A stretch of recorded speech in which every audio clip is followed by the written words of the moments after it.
नमस्कार दोस्तों, अगर आपको भारत और इंग्लैंड के बीच खेला गया तीसरा और सांसें रोक देने वाला सबसे रोमांचक महामुकाबला पसंद आया हो तो हमारी इस वीडियो को आप एक लाइक जरूर करें। इस वीडियो का लाइक टारगेट मात्र 100 लाइक है, तो इस वीडियो को आप दिल से लाइक जरूर कीजिएगा। दोस्तों, भारत और इंग्लैंड के बीच 5 मैचों की T20 सीरीज खेली जा रही है और इस T20 श्रृंखला के तीसरे और सबसे रोमांचक T20 महामुकाबले में एक बार फिर क्रिकेट इतिहास की 2 सबसे बड़ी टीमें एक दूसरे से भिड़ी। इस बार सूर्य कुमार यादव की भारतीय टीम के सामने जोश बटलर की इंग्लैंड की टीम खड़ी थी। इस खतरनाक रोंगटे खड़े कर देने वाले महामुकाबले में लगातार तीसरी बार भारतीय कप्तान सूर्य कुमार यादव ने टॉस जीता और पहले गेंदबाज करने का फैसला लिया और इंग्लैंड की टीम को पहले बल्लेबाजी के लिए आमंत्रित किया। उसके बाद रनों की बारिश करने की इरादे से इंग्लैंड के 2 दिग्गज ओपनर बल्लेबाज मैदान में उतरे।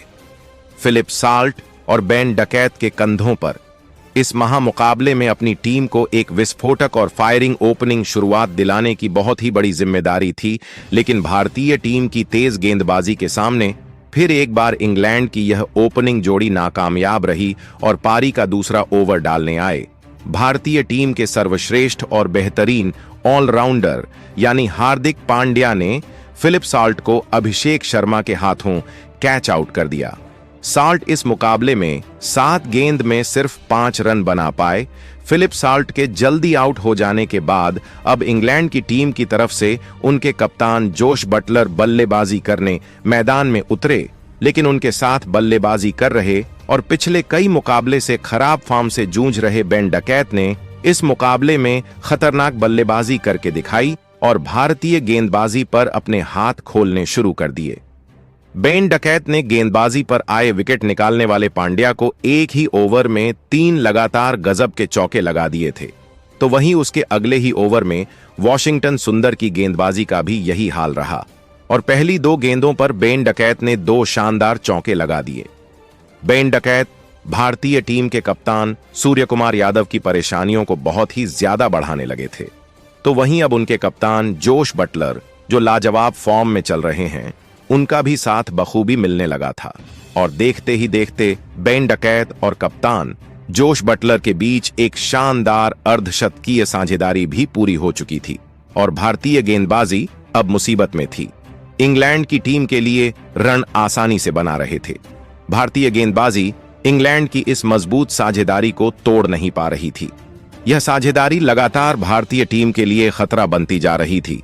बेन डकैत और कप्तान जब बटलर अब मैदान में पूरी तरह से सेट हो चुके थे, दोनों ने मिलकर अब अपनी टीम को 83 रनों पर पहुंचा दिया था, लेकिन तभी गेंदबाजी पर वरुण चक्रवर्ती आए और वरुण चक्रवर्ती ने आते ही इंग्लैंड के कप्तान जॉस बटलर को संजू सैमसन के हाथों कैच आउट कर दिया। कप्तान जॉस बटलर 22 गेंद में 24 रन बनाकर आउट हो गए। इंग्लैंड के कप्तान जॉस बटलर का एक बड़ा विकेट हासिल करने के बाद अब भारतीय गेंदबाजी ने फिर एक बार इस मुकाबले में शानदार वापसी करके दिखाई थी। अब बल्लेबाजी के लिए हैरी ब्रुक मैदान में उतरे थे और फिर हैरी ब्रुक के साथ मिलकर खतरनाक बल्लेबाजी कर रहे बेन डकैत ने अपना इस मुकाबले का शानदार अर्धशतक पूरा कर लिया, लेकिन अर्धशतक पूरा करने के तुरंत ही बाद गेंदबाजी पर आए अक्षर पटेल ने भारतीय टीम के लिए सबसे बड़ा खतरा बन चुके बेन डकैत को अभिषेक शर्मा के हाथों कैच आउट कर दिया। बेन डकैत इस मुकाबले में 28 गेंद में 51 रनों की शानदार पारी खेलकर आउट हो गए। दोस्तों, भारतीय स्पिन गेंदबाजों ने फिर एक बार अपनी गेंदबाजी से इंग्लैंड के 2 सेट बल्लेबाजों को आउट करके पूरा दबाव इंग्लैंड की टीम की तरफ दोबारा मोड़ दिया था। अब बल्लेबाजी के लिए लियम लिविंगस्टन आए थे और फिर यहां से लियम लिविंगस्टन और हैरी ब्रुक की इस जोड़ी ने इंग्लैंड की पारी को संभालने की पूरी कोशिश करी, लेकिन अब भारतीय टीम की स्पिन गेंदबाजी ने जबरदस्त वापसी कर ली थी और फिर इसी के चलते गेंदबाजी पर आए रवि बिश्नोई ने हैरी ब्रुक को भी क्लीन बोल्ड कर दिया। हैरी ब्रुक 10 गेंद में 8 रन बनाकर आउट हो गए। भारतीय टीम की स्पिन गेंदबाजी किसी भी इंग्लैंड के टॉप के बल्लेबाज को समझ में नहीं आ रही थी। एक खतरनाक साझेदारी के बाद अब इंग्लैंड की टीम बहुत ही कमजोर पड़ चुकी थी। अब बल्लेबाजी के लिए जेमी स्मिथ आए थे और जेमी स्मिथ ने आते ही वरुण चक्रवर्ती को एक शानदार छक्का लगा दिया था। वरुण चक्रवर्ती ने अपने इसी ओवर में जेमी स्मिथ को ध्रुव जुरैल के हाथों कैच आउट कर दिया। जेमी 4 गेंद में 6 रन बनाकर आउट हो गए तो वही उसकी अगली ही गेंद पर नए बल्लेबाज जेमी ओवर्टन को भी वरुण चक्रवर्ती ने क्लीन बोल्ड कर दिया। जेमी ओवर्टन इस मुकाबले में अपना खाता भी नहीं खोल पाए। वरुण चक्रवर्ती के एक ही ओवर ने पूरे इंग्लैंड की बल्लेबाजी को हिलाकर रख दिया था। भारतीय टीम की स्पिन गेंदबाजी का डर अब इंग्लैंड के बल्लेबाजी में सांप देखने को मिल रहा था। अब बल्लेबाजी के लिए ब्रायडन कार्स आए थे, लेकिन अब सभी की नजरें लियम लिविंगस्टन के ऊपर थीं, क्योंकि वही इकलौते इंग्लैंड के बल्लेबाज थे जो भारतीय टीम की स्पिन गेंदबाजी पर रन बना सकते थे। लेकिन तभी उनके साथ बल्लेबाजी कर रहे ब्रायडन कार्स को वरुण चक्रवर्ती ने तिलक वर्मा के हाथों कैच आउट करा दिया। कार्स 4 गेंद में 3 रन बनाकर आउट हो गए तो वही अपने इसी ओवर में वरुण चक्रवर्ती ने नए बल्लेबाज जोफ्रा आर्चर को भी क्लीन बोल्ड कर दिया। जोफ्रा आर्चर इस मुकाबले में खाता भी नहीं खोल पाए। इसी के साथ वरुण चक्रवर्ती ने अपने इस मुकाबले में 5 विकेट हासिल कर लिए थे।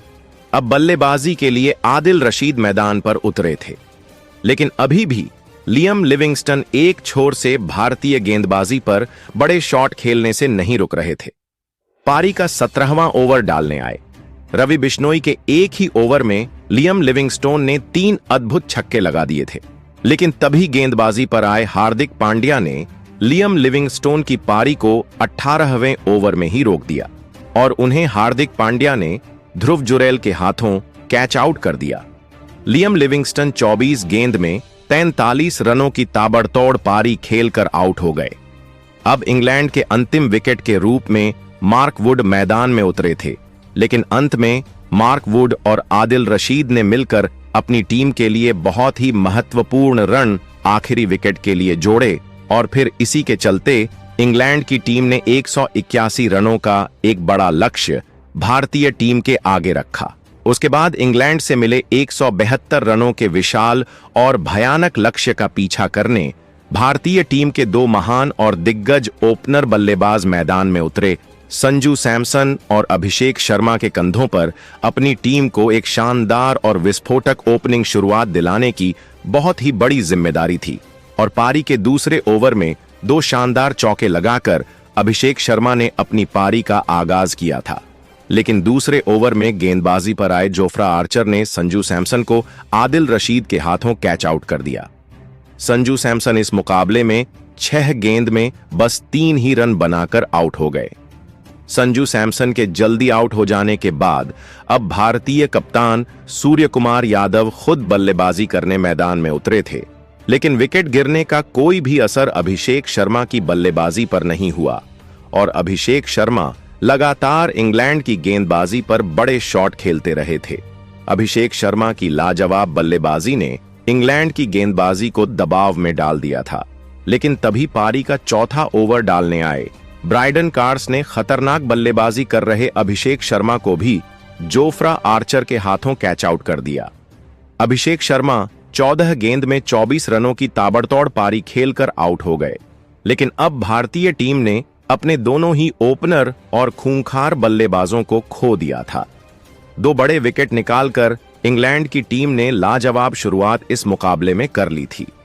अब बल्लेबाजी के लिए पिछले मुकाबले के हीरो तिलक वर्मा मैदान में उतरे थे और तिलक वर्मा ने भी आते ही एक शानदार चौका लगाकर अपना खाता खोला था। तो वहीं भारतीय टीम के कप्तान सूर्य कुमार यादव भी अपने पुराने अंदाज में बल्लेबाजी कर रहे थे, लेकिन भारतीय कप्तान की यह बल्लेबाजी ज्यादा देर तक नहीं चल पाई और गेंदबाजी पर आए मार्क वुड ने सूर्य कुमार यादव को फिलिप सॉल्ट के हाथों कैच आउट कर दिया। भारतीय कप्तान सूर्य कुमार यादव 7 गेंद में 14 रन बनाकर आउट हो गए। बेहतरीन शुरुआत मिलने के बाद भी भारतीय कप्तान का इस तरह आउट होना पूरे टीम के लिए एक चिंता का विषय बन गया था। तो वहीं अब इंग्लैंड की खतरनाक गेंदबाजी ने भारतीय बल्लेबाजी को दबाव में डाल दिया था। अब मैदान पर हार्दिक पांड्या बल्लेबाजी करने आए थे। हार्दिक पांड्या और तिलक वर्मा की इस जोड़ी पर इस मुकाबले की एक बड़ी जिम्मेदारी आ चुकी थी। लेकिन तभी गेंदबाजी पर आए आदिल रशीद ने भारतीय टीम के सबसे बेहतरीन फॉर्म में चल रहे बल्लेबाज यानी कि तिलक वर्मा को भी क्लीन बोल्ड कर दिया। तिलक वर्मा 14 गेंद में 18 रन बनाकर आउट हो गए। तिलक वर्मा भारतीय टीम के सबसे बड़े और इनफॉर्म बल्लेबाज थे और तिलक वर्मा का यह बड़ा विकेट निकालकर इंग्लैंड की गेंदबाजी ने भारतीय बल्लेबाजी को पूरी तरह बैकफुट पर धकेल दिया और खुद इस महामुकाबले में शानदार वापसी कर ली थी।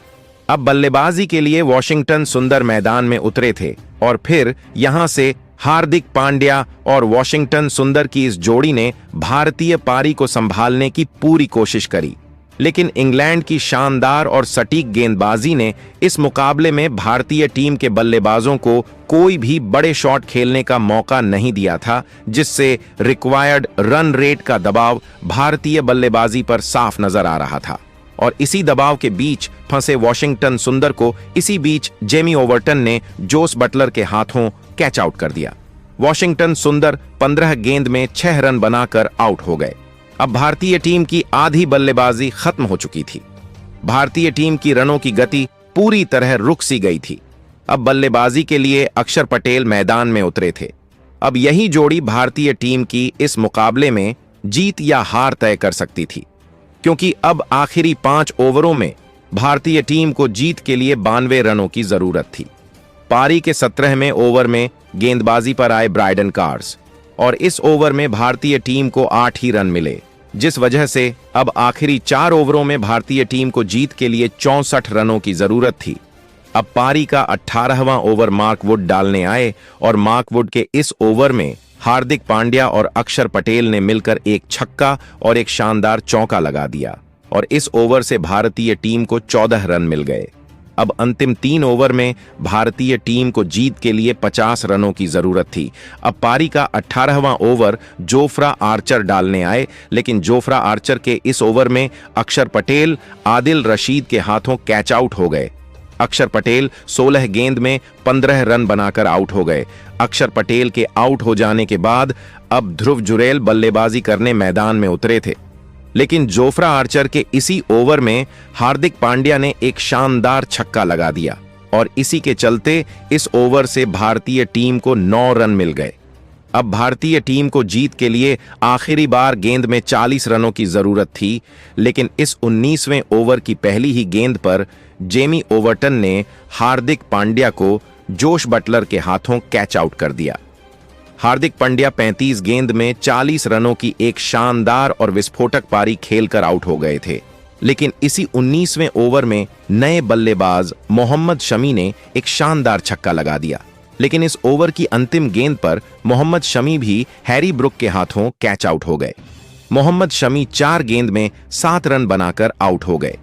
अब भारतीय टीम को अंतिम ओवर में जीत के लिए 32 रनों की जरूरत थी और इस पारी का अंतिम ओवर लेकर आए ब्राइडन कार्स और पहली ही गेंद पर भारतीय टीम की जीत की आखिरी उम्मीद यानी ध्रुव जुरैल फिलिप सॉल्ट के हाथों कैच आउट हो गए। ध्रुव जुरैल 4 गेंद में 2 रन बनाकर आउट हो गए और फिर अंत में इसी ओवर में भारतीय बल्लेबाजी ने केवल 5 रन बनाए और इसी के चलते इंग्लैंड की टीम ने 26 रनों से यह रोमांचक तीसरा T20 मुकाबला जीतकर भारतीय टीम को मात दे दी। दोस्तों, भारतीय टीम की बल्लेबाजी ने इस मुकाबले में सभी को निराश कर दिया। तिलक वर्मा के नहीं चलने से पूरी बल्लेबाजी ही कमजोर पड़ गई, लेकिन गेंदबाजी में वरुण चक्रवर्ती ने 5 विकेट निकालकर एक बड़ा कारनामा कर दिखाया। तो दोस्तों, यह रही तीसरे T20 महामुकाबले की रोमांचक हाइलाइट्स। तो आज की इस वीडियो को यहीं पर समाप्त करते हैं और मैं मिलता हूं आप सभी को अगली वीडियो में। तब तक हमारे चैनल खेलगिरी को सब्सक्राइब जरूर कीजिएगा।